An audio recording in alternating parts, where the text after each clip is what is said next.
जैसे भोर हुई, भोर होते ही राम ने गुरुदेव से कहा, गुरुदेव अब आप लोग निश्चिंत होके यज्ञ को पूर्ण कीजिए, मैं और लखन यज्ञ की रक्षा करेंगे। यज्ञ प्रारंभ हुआ, मुनि यज्ञ करने लगे और ये खबर किसको मिली? मारीच और सुबाहु को।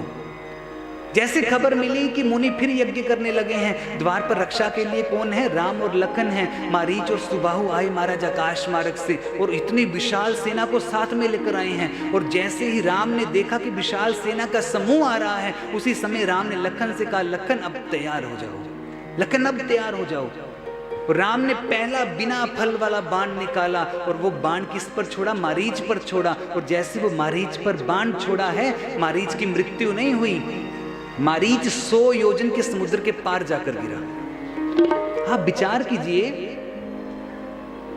आज तक भी ऐसी टेक्नोलॉजी नहीं आई।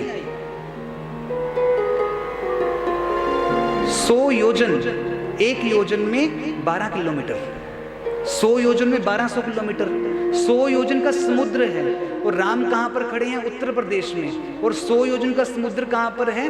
कन्याकुमारी के पास आपने देखा, रामेश्वरम में आपने देखा होगा, वहां से शुरू होता है। तो कम से कम भी 2000 किलोमीटर दूर तो राम खड़े हैं समुद्र से। और फिर 100 योजन का समुद्र यानी 1200 किलोमीटर का समुद्र।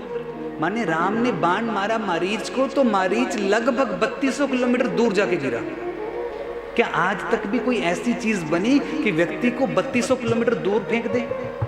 और दूर फेंकने के बाद भी उस व्यक्ति को एक खरोंच भी नहीं आई, उस व्यक्ति को खरोंच तक नहीं आई महाराज। वो मरा नहीं, वो देह से तो नहीं मरा, लेकिन उसका मन मर गया।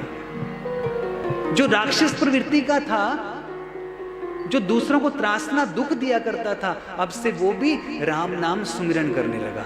अब से वो भी राम नाम सुमिरन करने लगा महाराज। ऐसी शक्ति तो राम के बाण में है महाराज। और फिर राम ने दूसरा बाण निकाला और वो बाण अग्नि बाण सुबाहु पर छोड़ा और उसे मृत्यु के घाट उतार दिया। और फिर जितनी सेना थी, लखन ने उनको सारी सेना को विनाश की ओर भेज दिया, सबको खत्म कर दिया।